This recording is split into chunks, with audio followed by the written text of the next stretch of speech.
جو کرپشن کی ہے پاکستان میں ان 16 مہینوں میں، اس کا حساب دینا پڑے گا۔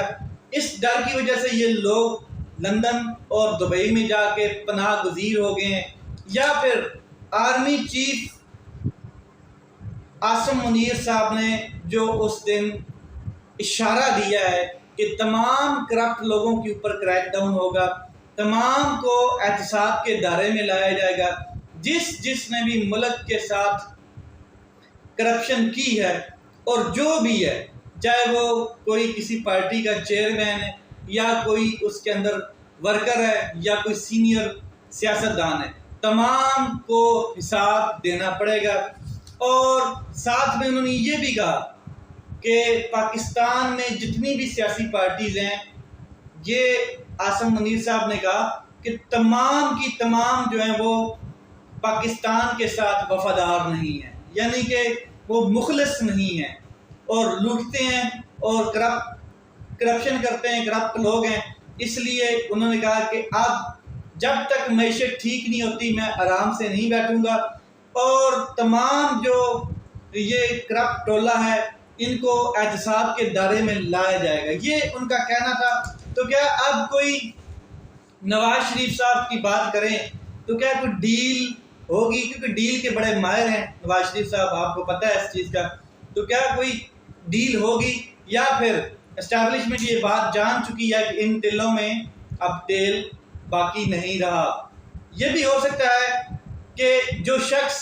لیول پلینگ فیلڈ کی بات کرتا تھا وہ آج لیول فیلڈ ہونے کے بعد بھی پاکستان نہیں آ رہا، تو اسٹیبلشمنٹ نے ابھی تک لگتا ہے کوئی گارنٹی نہیں دی۔ یہ بات واضح ہے کہ یہ بندہ کہتا تھا کہ مجھے لیول پلینگ فیلڈ چاہیے، عمران خان صاحب کو نائل کیا جائے، سزا دی جائے، جیل میں بھیجا جائے، پاکستان تحریک انصاف توڑی جائے، پاکستان تحریک انصاف کو دیوار کے ساتھ لگایا جائے، پھر میرے اوپر جو کیسز ہیں ان کو ختم کیا جائے، پھر مجھے ڈرائی کلین کیا جائے، اور پھر میرے لیے پاکستان ایئر فورس کا جہاز ہے جو پرائم منسٹر کا جہاز ہے، اور میں پھر پاکستان میں آؤں۔ اور خواہش کیا ہے سنیں، خواہش بندے کی یہ ہے کہ میں جب پاکستان میں آؤں تو ایئرپورٹ کے اوپر ایک ہزاروں لاکھوں کا مجمع ہو اور میں ایک سپیچ کروں جلسے کے سامنے، اور جلسے میں اپنی لمبی لمبی چھوڑوں، اور اس کے بعد ایک فارمیلٹی پوری کی جائے، عدالت میں جاؤں، جلسے سمیت عدالت کے سامنے جاؤں، عدالت میں فارمیلٹی پوری کی جائے کہ مجھے فوراً ساری ضمانتیں مل جائیں، اور پھر میں اپنے تاج محل میں جا کے آرام کروں، جو میرے محلات ہیں جاتی عمرہ ان میں جا کے آرام کروں، اور پھر میں عوام میں اپنی کمپین کروں۔ یہ ہے میرے لیے لیول پلینگ فیلڈ، یعنی کہ اس قسم کا ماحول وہ چاہتے ہیں، اور اس قسم کا ماحول ابھی تک ان کو پرووائڈ نہیں کیا گیا، اور نہ ہی ان کو کیا کہتے ہیں کوئی گارنٹی دی گئی ہے اسٹیبلشمنٹ کی جانب سے کہ آپ کو اس قسم کی جو آپ کی خواہش ہے وہ پوری کر دی جائے گی، یا آپ جس طریقے سے آنا چاہتے ہیں پاکستان آئیں۔ مجھے تو یہ لگتا ہے کہ اسٹیبلشمنٹ کو اس بات کا علم ہے کہ اس بندے کے ہونے یا نہ ہونے سے پاکستان کو کوئی فرق نہیں پڑتا ہے۔ البتہ ایک چیز کا علم ہو چکا ہے کہ عمران خان صاحب کے ہونے سے یا نہ ہونے سے فرق پڑتا ہے، کیونکہ میں آپ کو بتا دیتا ہوں کہ عمران خان صاحب کو توہین عدالت اس میں کیا کہتے ہیں توشہ خانہ کیس میں اریسٹ بھی کیا گیا ہے اور سزا بھی دی گئی ہے، نااہلی بھی کی گئی ہے، لیکن پھر بھی پاکستان میں عمران خان صاحب کی مقبولیت کو ٹھیس نہیں پہنچی، بلکہ مزید ملٹی پلائی ہوتی جا رہی ہے۔ آپ اندازہ لگا لیں، پوری پارٹی توڑ کے رکھ دی گئی ہے، پوری پارٹی کی سینئر قیادت جیلوں میں بیٹھی ہے، پوری پارٹی کے اوپر 200-300 مقدمات، پوری پارٹی کے 15 سے 20 ہزار کارکنان جیلوں میں بھرے پڑے ہیں، اور یہ ساری چیزیں ہونے کے باوجود اسٹیبلشمنٹ اس نتیجے پر پہنچ چکی ہے کہ عمران خان صاحب کے بغیر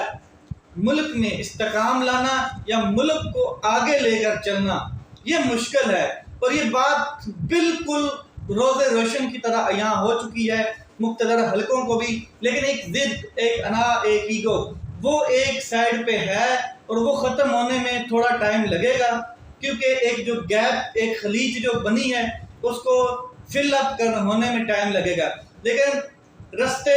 آہستہ آہستہ ہموار ہو رہے ہیں۔ اسٹیبلشمنٹ آہستہ آہستہ اس سائڈ پہ جا رہی ہے کہ عمران خان صاحب جلد ہی انشاءاللہ پاکستان کے مقبول ترین لیڈر پاکستانی عوام کے ساتھ ہوں گے۔ عدالتیں بھی اپنے رائٹ پہ فیصلے کر رہی ہیں اور عمران خان صاحب کے جو بغض کیسز ہیں وہ انشاءاللہ ایسے صاف ہونے ہیں کہ پتہ ہی نہیں چلنا۔ تو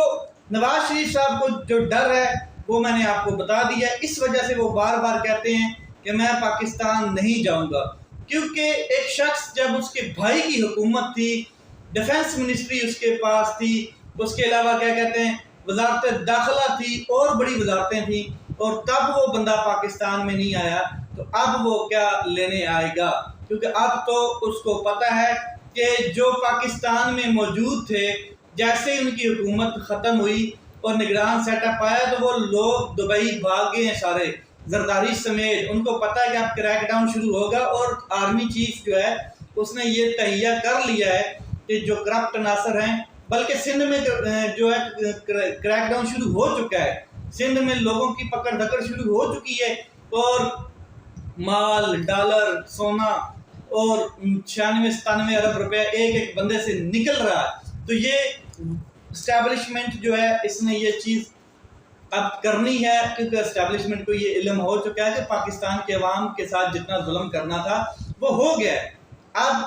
اس اشرافیہ کو بھی ذرا پکڑا جائے۔ تو آرمی چیف کا جو اشارہ تھا، اس کی وجہ سے یہ لوگ ڈر کر ادھر بیٹھے ہیں، جو پہلے بیٹھے ہیں وہ تو آئیں گے نہیں، جو یہاں سے گئے ہیں وہ بھی اب پکے ہو گئے ہیں وہاں پہ، اور ان کو پتہ ہے کہ الیکشن نہیں ہونے ہیں۔ اس کے علاوہ نگران حکومت، نگران وزیر اعظم اپنی کوششیں کر رہا ہے کہ عوام کو ریلیف دیا جائے، لیکن اب IMF کا بہت بڑا پہاڑ سامنے ہے، کس طریقے سے ریلیف دیا جائے۔ مگر نگران وزیر اعظم انوار الحق کاکڑ صاحب نے ایک بات کہی ہے کہ الیکشن ساری پارٹی لڑیں گی، چاہے وہ تحریک انصاف ہے، چاہے کوئی بھی پارٹی ہے، تمام پارٹیز الیکشن لڑیں گی اور بھرپور طریقے سے الیکشن کمپین کریں گی۔ تو یہ چیزیں تھیں جو پاکستان میں ہو رہی ہیں۔ مزید آگے کیا ہوتا ہے، کس طرف یہ اونٹ اپنی کروٹ بیٹھتا ہے، اپنا خیال رکھیں، اپنے بھائی کے چینل کا خیال رکھیں۔ پاکستان زندہ باد۔